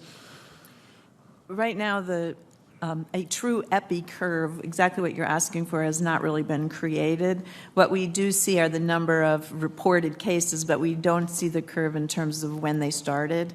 So that's the frustration that I have. I can't be an epidemiologist without an epidemic curve. But I think just kind of crudely looking at the numbers as they've climbed up day to day, we're still on the upslope of the curve for sure. Mm-hmm. Go ahead, Dr. Breu. They may not have enough diagnostic test kits to test everybody who may need to be tested. So we may see a certain number reporting because that's all they could test for that day. Yeah, the reports out of the Hubei province a number of days ago was that they had the capacity to test 6,000 samples a day. So if you figure that there's at least a couple of samples per patient, their testing capacity was limited somewhere around 3,000, which is why we got a week worth of reporting of 3,000 new cases probably. I mean, I think that had something to do with it. Yes, go ahead, Dr. Drew. I would also add that we have a resource problem now too. Mm-hmm. So in China and possibly elsewhere, if you have a limited number of diagnostic tests, you're not necessarily going to use those to test the people that have already passed away. Mm-hmm. So our understanding of the entire outbreak out in China is limited by the resources that they have as well. It's not just a lack of desire on the part of the Chinese government to report. Thank you. That's very helpful. Just on the resources point and turning our focus here domestically to the United States, what measures are we taking, whether it's masks, whether it's kits, whether it's other supplies that we're going to need, if we were to see a significant uptick in cases here? What measures are we taking to make sure that we are fully and amply prepared? I think it's important to remember that we have strategic national stockpile, which is an enormous reservoir of medical equipment, supplies, medicines, vaccines, etc., strategically situated around our country. So that is our first line of defense that would have to come into play if we were experiencing a major surge in requirements. The stockpile is not limitless, and as we've already heard, the supply chains for replenishing it will be very marginal at best. So I don't think it's a solution, but it will definitely help us buy some time. Mm-hmm. Does anyone else have anything to add to that?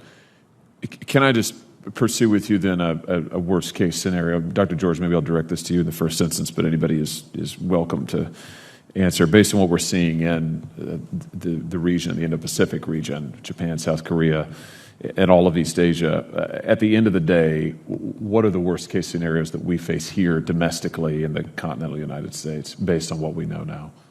I think we have to look and see what's happening in these other countries and assume the same thing is going to happen here, especially when we don't understand exactly how the disease is behaving and all of its characteristics. That's something that we can do here. I think we have to learn some lessons from some previous outbreaks as well. During H1N1, the government had assumed that pandemic influenza would start somewhere else. And in fact, there's debate as to whether it started in the United States or in Mexico or both, sort of at the same time. So we need to learn from those. But I think it's also important for us to be looking at the new cases and the clusters that we're seeing throughout the world in places where we wouldn't necessarily expect to see them. There's a cluster in France now, for example, and I think that should inform what we're doing here and what we're planning for. I don't think we should be planning for the onesie-twosie cases that we've been seeing thus far in the United States. I think we have to plan for something larger. And what would that look like? When you say larger, you mean what potentially? I think that we have to plan for the possibility that we have thousands of cases. In the schools of public health, they often train us to look at the data that you've been provided, assume that you don't have the data, even here in the United States. You don't have a comprehensive set of data, and then multiply. So we're often taught to multiply by 7 or 8 times what you've been told. For every one case you see, there are 7 or 8 out there that you don't. So that means actually we'd be looking at hundreds of thousands of cases. I think that's the scale at which we should be planning. The strategy seems to be try to slow introduction of the virus as much as possible to push off the time at which we're going to start to see outbreaks in this country. Hope that the summer provides some kind of backstop, because you typically don't see coronas transferring as efficiently in the summer, although that doesn't seem to be the case here. It's 90 degrees in Singapore right now. And hopefully buy yourself enough time to get to a vaccine or some kind of therapeutic. And so, that's not an unreasonable strategy right now, given what we don't know and what we don't have. But it does behoove us to think about how are we going to try to develop a technology that could be a backstop here if this does become endemic, meaning this becomes part of the normal mix of viruses that propagate, or we start to see very large outbreaks in the United States that we don't have sufficient capacity to contain and control. And last question, Mr. Chairman, and surely this has been asked, but again, I'll ask it just since you raised it, Dr. Gottlieb. Where are we in terms of a therapeutic or an antiviral for this strain? I'll just comment briefly, and Dr. Gerberding has far more insight into this. There's one drug, remdesivir, that's been in the media that's manufactured by a company called Gilead that's currently in investigator-led studies in China. There's 2 studies ongoing, one in mild and moderate patients, about 300 mild and moderate patients, and another study in about 450 severe patients. If you believe that part of what's killing people with coronavirus might be an inflammatory response to the virus itself, there's a question of whether or not simply intervening at the point when someone becomes very ill to block further viral replication is going to be beneficial at that point. You might actually do more harm by killing a lot of virus that then sort of potentiates the inflammatory response. And so there's a lot we don't know, and I don't think that we can just sort of hang our hat on the idea that we're going to have an effective antiviral here. It might be difficult. I would just add that this week the WHO hosted a meeting of all of the parties who are involved in drugs or vaccine development for this entity and looked at what can be done to accelerate and support. There are mechanisms to get that ball started in January, very fast in January. CEPI, which is this private-public partnership that funds early-stage development work for pathogens that could cause pandemics. They funded 3 companies just within weeks of recognizing that this problem was emerging. So the work is getting off to a good start. NIH is obviously priming the pump here. But the reality is it takes time. I mean, it is 2020. The work on the Ebola vaccine for the emergency response in Africa took a couple of years to really wrap up and get submitted to federal agencies for approval, even though there's an ongoing outbreak there. We did not get our final U.S. license until December of 2019. So we have to be realistic about the timeline, even when pressured with emergency situations. Thank you very much. Thank you, Mr. Chairman. Before I turn to Senator Peters, I think this might be a good time to try and put these things in perspective with facts. Because this is what I'm trying to sort out. And you started out with Dr. Gottlieb talking about contagion versus virulence. In 2003, SARS had a little over 8,000 cases worldwide. 8 in the U.S., had about a 10% death rate. 2009, we had H1N1. And again, in the public perception, I mean, seems every bit as scary. You have SARS, you have H1N1. You had 200 million cases worldwide, 60.8 million in the U.S., and a lot of people died, 150 to 500,000 people. But that's kind of true of seasonal flu as well, right? Then you had MERS in 2012, 2,500 cases worldwide, 2 in the U.S., with a death rate of 34%.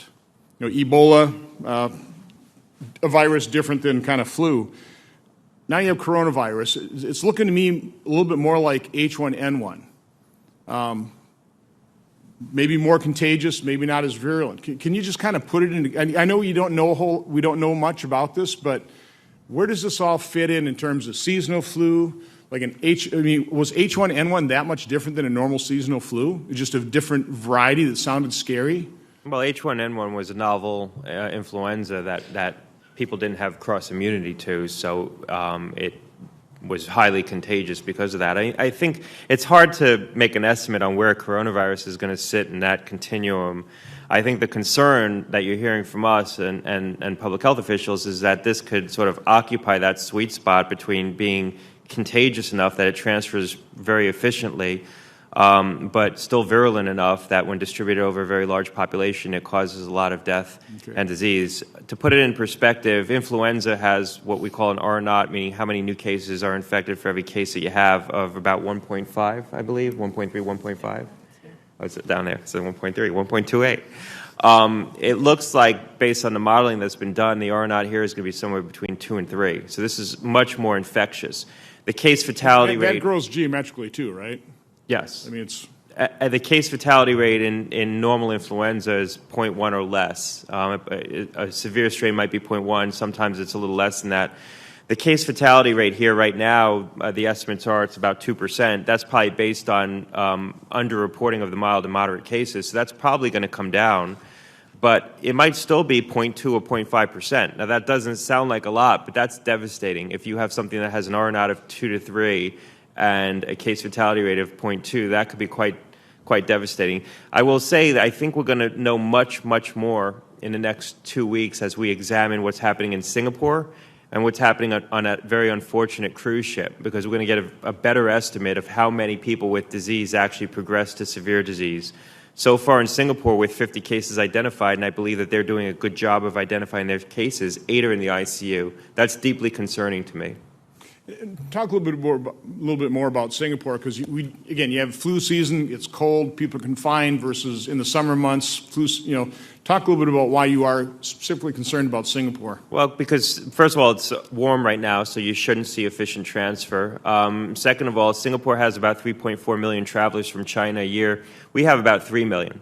So on a statistical basis, there's no reason to believe that if Singapore got implants of this virus, we didn't.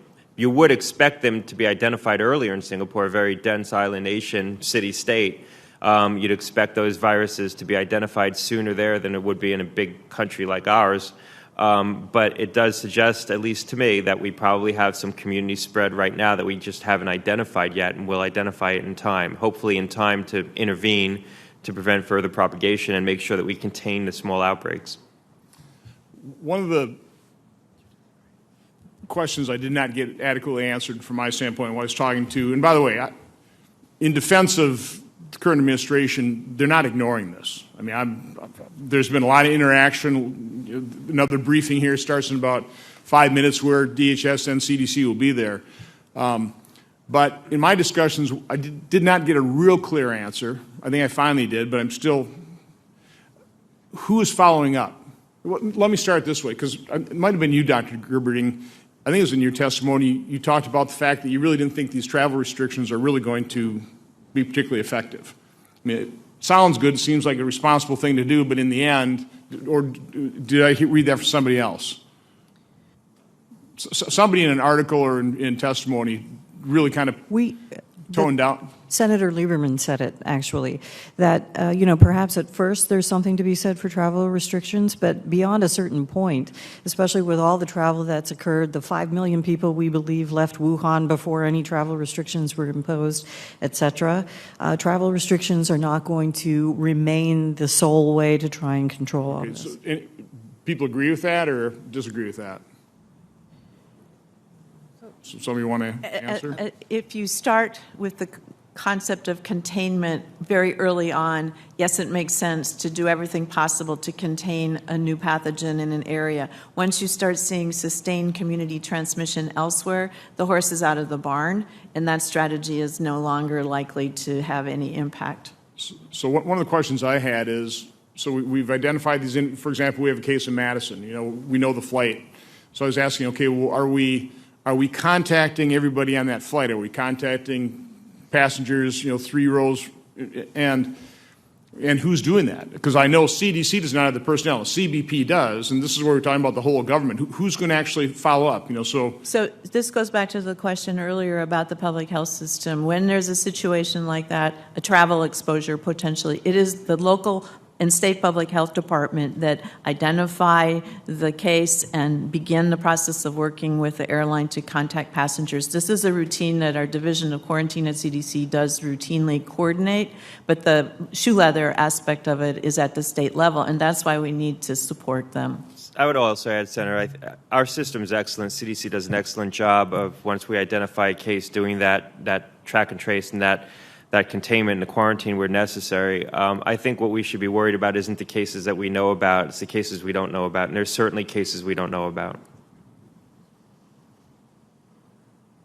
Explain yourself a little bit more. That statement confused me a little. Well, we shouldn't assume that the 13 cases that we've identified, and I think 10 of them were travel-related people who came directly from China and imported the virus into the United States, that we just managed to find all 10 people coming in from China who happened to have coronavirus, especially since we know that there's mild and moderate people, or maybe even asymptomatic, but certainly people with mild and moderate disease who can transmit the disease. We have to believe that over the course of the month or 6 weeks that this was epidemic in China, people came over from China and we just didn't identify them. Some of the modeling out of the UK suggests that we're capturing about 25% of the cases at best. So for every case we identify, there's 3 or 4 that we didn't identify. And at least some of those cases probably are propagating virus at a local level, but not enough cases have accumulated yet to be identifiable. And again, I don't want to downplay this at all, but I also don't want to, overhype it. Now, I remember when we had the Ebola outbreak, and people were projecting 1 million cases of Ebola, and in the end, it was, we were so fortunate that it was confined to, a couple tens of thousands. When do you think when will we know that we're out of the woods on this? I mean, are we talking in 6 to 10 weeks? We ought to pretty well know whether we've got something that's out of control. I would say yes. It's unfolding as we speak. We will be able to understand if there are more serious cases because of the numbers that Dr. Gottlieb has pointed out. Just as you said, the exponential spread. If we're seeing a transmission that's not detected because most cases are mild and not being tested, we'll know it soon because we will begin to see more cases, and they won't be directly linked to travel to China. They'll be in people who were exposed to someone who has traveled to the endemic area. And seasonal flu kind of starts petering out when? It's very variable. Early spring, generally speaking, it's still actively being transmitted now, so we're not out of the woods on that one yet either. But our concern is coronavirus may not decline as other normal seasonal flus in terms of what we're looking in Singapore. I mean, you would expect, if you look at the medical literature, you expect the coronavirus not to transfer in the warm months, and I think people are hoping that we can prevent enough transmission that you get into the summer and that's a backstop, and then maybe we're dealing with this again in the fall, but by then hopefully we have a better strategy and maybe even a candidate vaccine. But the situation in Singapore is concerning because it's warm there right now and it seems to be transferring. We don't know the full scope of it, but they do seem to have some level of community spread right now. And we do have, we have every reason to believe that we should be able to develop an effective vaccine so that in a year from now we should be protected by this. I'll also add it's 60 degrees in Wuhan right now. So another aspect of that seasonality is that the coronaviruses that human beings are used to dealing with, the 4 sort of cold-like viruses, are upper airway viruses. This is a lower airway disease, and so I don't know that I would want to predict any seasonal impact on its transmission pattern. And if you go back to 1918, we think of influenza as being a winter disease, but that wasn't the case with the 1918 pandemic. So lots of uncertainty, and we just need to be careful not to jump to any conclusions too early. Well, again, I really appreciate the time you spent answering all of our questions here. There are a lot of questions, obviously, that remain, and we will continue to press. I'll again say I'm disappointed that we didn't have DHS and CDC or HHS here.